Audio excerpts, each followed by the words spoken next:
Sonra içeride de cihaz var. Cihaz da şey.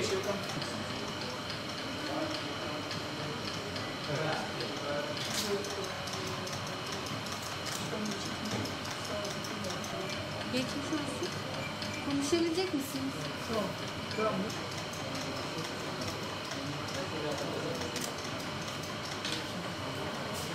Hocam siz mi ilgileniyorsunuz? Atlattı değil mi? Efendim, bağışlıyor. Covid ile mücadelede Gaziantep Üniversitesi güzel projelere imza atmaya devam ediyor. Daha önce patojenden arındırılmış lökosit inaktivasyonu yapan sistemi Türkiye'ye ilk olarak Gaziantep Üniversitesi getirmiştir.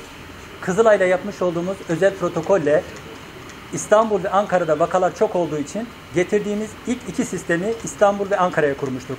Ancak son zamanlarda Gaziantep'te vaka sayılarının Türkiye ortalamasının çok üzerinde artması üzerine Gaziantep'te de zorunlu olarak bu sistemi kurmamızı gerektirdi. Ve üçüncü sistemimizi Türkiye'de yine ilk ve tek olarak riboflavin yani B2 vitaminiyle patojen inaktivasyonu yapan sistemi Gaziantep Üniversitemiz Şahin Bey Araştırma Hastanesi'ne kurduk. Ve burada bağışçımız da yanımızda. Bu bağışçımızla birlikte bağışçımızın önemli bir özelliği kendisi Covid tanısı aldıktan sonra iyileşti. Dayı yeğen olarak patojenlerden arındırılmış bir şekilde temizlenmiş kanla birlikte bağışını yaptı. Artık topluma daha fazla hizmet vermek için ikinci defa bağış yapıyor ve bu da bizim açımızdan mutluluk verici. Bu vesileyle toplumda Covid geçirmiş olan uygun donör hastalarımızın mutlaka verici olmasını, bu kendileriyle birlikte ailelerine ve topluma fayda vereceğini söylemek istiyoruz. Bu arada dayı ve yeğen olarak tekrar ikinci defa bağış yaptıkları için kendilerine teşekkür ediyorum. Gaziantep Üniversitesi Covid ile mücadelede sürekli ön planda olmaya devam ediyor. Bu bizim açımızdan Gaziantep'teki yine sıkıntılı süreçlerde yoğun bakımda sorunlu olan hastalarımıza plazma tedavisi gerektiği noktada patojenlerden arındırılarak daha güvenli bir sistemle plazma tedavisi yapacağız. Bu da Gaziantep Üniversitesi'nin en önemli hediyesi olmuş olacak. Şimdi onun belli şartları var. Belli yaş var. Hastalıkla ilgili kanda mesela geçirdiğine dair antikorların belirlenmesi lazım. Antikor olmazsa olmaz. Ve bunun haricinde bir de başka hastalıkların da olmaması gerekiyor. Şimdi bütün bu kriterler tamamladıktan sonra bağışçı kabul etmesi lazım, en önemlisi de. Ondan sonra plazması alınacak. Plazma alınırken de işte Gaziantep Üniversitesi'nin en önemli özelliği Türkiye'de ilk ve tek olarak, üçüncü sistem olarak buraya kuruldu. Patojenlerden, diğer zararlılardan da arındırılmış daha güvenli kanla plazma tedavisi yapıyoruz. Bu da Türkiye açısından çok olumlu bir gelişme. Bu arada tabii ki Kızılay Şube Başkanımız burada. Kızılay Şube Başkanımızla birlikte Kızılay Genel Başkanımız Kerem Bey'le birlikte biz zaten İstanbul ve Ankara'da bu sistemi protokol gereği kurmuştuk. Üçüncü protokolümüzü de burada yaptık ve donör alma yetkisi sadece Kızılay'daydı. Kızılay'la bu ortak protokolümüzle Kızılay kan aldığı zaman bize gönderiyor. Biz burada patojenlerden arındırıyoruz ve ondan sonra bu bölgedeki hastanelerde, ihtiyaç olan yerlerde plazma tedavisini yaptırmış oluyoruz. Öncelikle basına teşekkür ederim ve daha öncelikle de bağışçılarımıza ayrıca teşekkür ederim. Çünkü bağışçılarımızın gönüllü olması çok önemli. Gaziantep'te bulaşma riskinin arttığını biliyoruz ama bununla beraber iyileşme oranı da artıyor. İyileşen vatandaşlarımızın mutlaka plazma bağışçısı, gönüllüsü olması bizim için çok önemli. Çünkü buradaki cihazlar, buradaki projeler tamamen gönüllülerimizin vereceği plazmalara bağlı. Onların vereceği plazmalar, Sayın Rektörümüzün de söylediği gibi, Türkiye'de 3 ayrı noktada Gaziantep Üniversitesi ve Kızılay işbirliğiyle şu anda yürümekte. Buradaki de 3. zaten. Biz Gaziantep Üniversitesi'ne özellikle teşekkür ederiz bu pandemi döneminde yaptıkları yardımlar, işbirlikleri ve projeler için.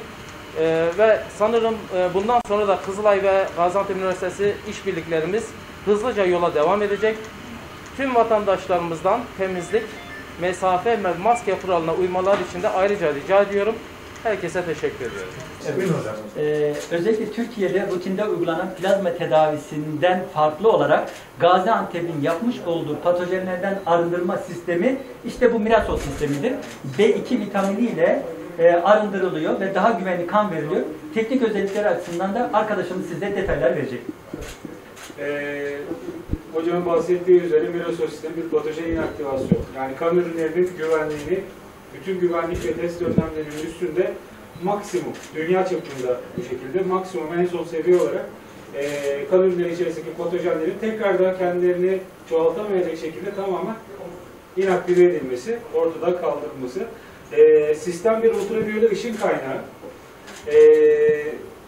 Hocam bahsettiği üzere kan ürününe de B2 vitaminiyle yapılmış bir riboflavin çözeltisi verilerek ultraviyole ışık altında bu patojen DNA'sına tutunmuş riboflavinler aktif edilerek patojenlerin DNA'ları kırılıyor. Yani tamamen tekrardan hayata dönemeyecek şekilde, tekrardan kan ürünü içerisinde çoğalamayacak şekilde patojenleri inaktive eden bir sistem.